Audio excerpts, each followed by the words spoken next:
नमस्कार दोस्तों, फिर से स्वागत है आपका आपके ही चैनल आपके ही यूट्यूब परिवार में।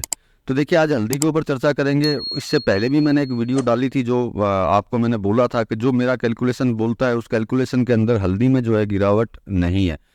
क्योंकि जो कैलकुलेशन आम लोगों के दिमाग में डाला जा रहा था वो कैलकुलेशन ये था कि भैया आने वाली फसल जो है बहुत ज़बरदस्त है।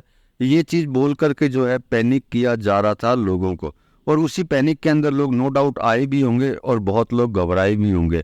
और हो सकता है कुछ लोगों ने घबरा करके माल भी बेच दिया होगा कि कहीं और ज़्यादा हल्दी ना गिर जाए। तो मतलब कि आज की वीडियो जो है हल्दी के ऊपर है। हल्दी के ऊपर ही हम लोग चर्चा करेंगे कि हल्दी में जो गिरावट आई क्यों थी, आगे क्या गिरावट आ सकती है, और जो फिजिकल में जो लेकर के बैठे हैं उनको क्या करना चाहिए। तो चलिए दोस्तों, इसके ऊपर चर्चा करेंगे। लेकिन चैनल पर नए हैं तो वीडियो को लाइक और चैनल को सब्सक्राइब जरूर कर लीजिएगा। लगता हो वीडियो शेयर के लायक है तो शेयर करना बिल्कुल भी मत भूलिएगा। तो देखिए, हल्दी का जो गिरावट का सबसे बड़ा कारण जो है वो एक ही था, सट्टेबाजी। सट्टेबाजी वालों को जो है किसानों से किसी तरह का कोई सरोकार नहीं होता, उनको किसानों से कोई मतलब नहीं होता। मतलब कि हमारे अन्नदाता से उनको कोई मतलब होता ही नहीं है। सबसे पहले अन्नदाता को ही डराया जाता है, मतलब किसानों को भी डराया जाता है कि भैया हल्दी गिर जाएगी, अपना माल जो है बेच दीजिए। उसके साथ में कुछ छोटे स्टॉकर्स भी होते हैं जो इधर उधर से जो है माल अपना अपने पास में रखते हैं। फिर उनको डराया जाता है कि भैया आने वाली फसल बहुत ज़्यादा है। तो देखिए, आप हमेशा एक विचार कीजिएगा कि आने वाली फसल ज़्यादा है उस पर ध्यान नहीं दे करके हमेशा एक ही चीज़ पे ध्यान दीजिए कि प्रेजेंट टाइम में है क्या। क्योंकि आने वाली फसल तो आएगी जिसका हम लोग एक अंदाज़ा लगा सकते हैं कि हाँ भाई, फरवरी में आएगी, मार्च में आएगी, 1 टन आएगी या 2 टन आएगी। लेकिन प्रेजेंट टाइम का बाजार जो है वो आने वाली फसल के ऊपर नहीं चलता है।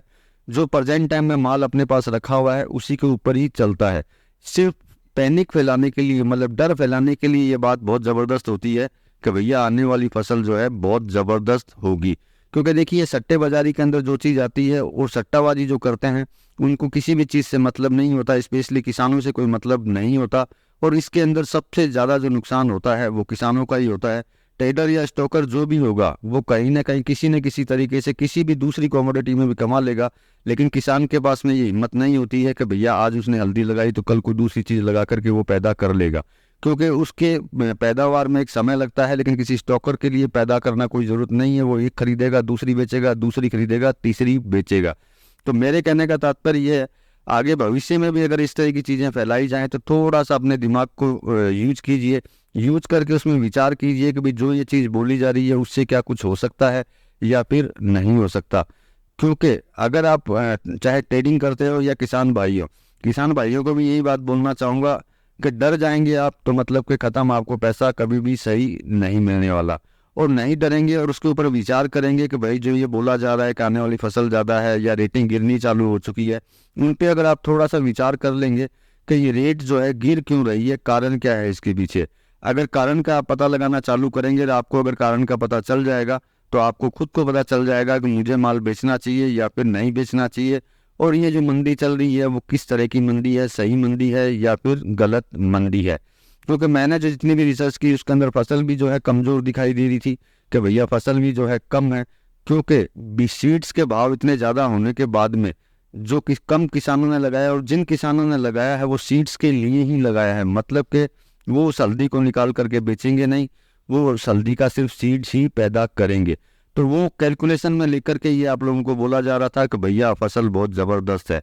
तो देखिए, जहाँ पे ये समझ लीजिए कि 4 बीघा के अंदर लगाई जाती है, अगर 1 बीघा में हल्दी लगाई है उन्होंने तो वो हल्दी निकालने के नहीं, सीड्स बनाने के लिए उन्होंने लगाया।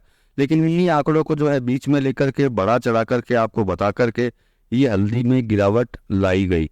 और मैंने पिछले वीडियो में भी आपको बोला था कि अगर धैर्य रखेंगे तो और कैलकुलेशन देखेंगे तो मतलब इसमें तेजी जो है अपने को दिखाई देती है।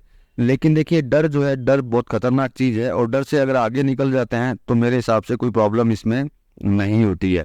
निश्चित बात है, ये भी 100% होगा कि किसी न किसी कारण से, किसी न किसी डर की वजह से बहुत सारे लोगों ने जो है अपनी हल्दी मंदे में, जैसे ही करेक्शन इसके अंदर हल्दी में आए उस करेक्शन में वो बेच चुके होंगे। और नो डाउट अब वो शायद पछता भी नहीं होंगे, क्योंकि धीरे धीरे आगे वापस ज़रूर बढ़ेगी। धैर्य देखिए आपको रखना होगा। अगर आप सोचें कि नहीं आज ही सब कुछ हो जाए तो वो हो नहीं सकता है, क्योंकि कोई कमोडिटी जब नीचे की साइड गिरती है उसको उठने में थोड़ा सा समय वापस लगता है। तो देखिए मेरा विचार तो यही है कि इसमें घबराने की ज़रूरत नहीं है। बाकी आप अपने विचार से जो है काम कर सकते हैं कि आपको प्रेजेंट टाइम में इसको खरीदना चाहिए या फिर बेचना चाहिए। तो ये मेरी नज़रिए की बात थी, मेरा एक विचार था जो मैंने आपको दिया। आपको सही लगाओ तो ठीक, नहीं सही लगाओ तब भी आपको धन्यवाद। तो चलिए मिलेंगे अगली वीडियो में अगली जानकारी के साथ में, तब तक के लिए धन्यवाद।